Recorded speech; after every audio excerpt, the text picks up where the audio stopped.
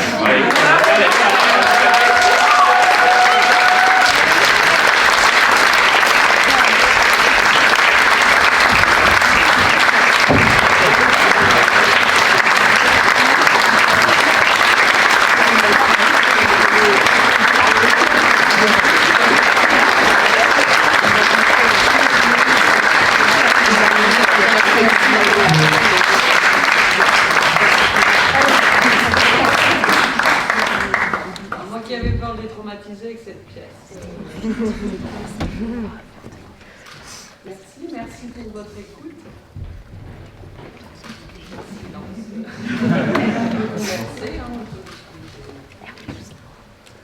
Bravo! Léa qui a contribué au projet d'ailleurs.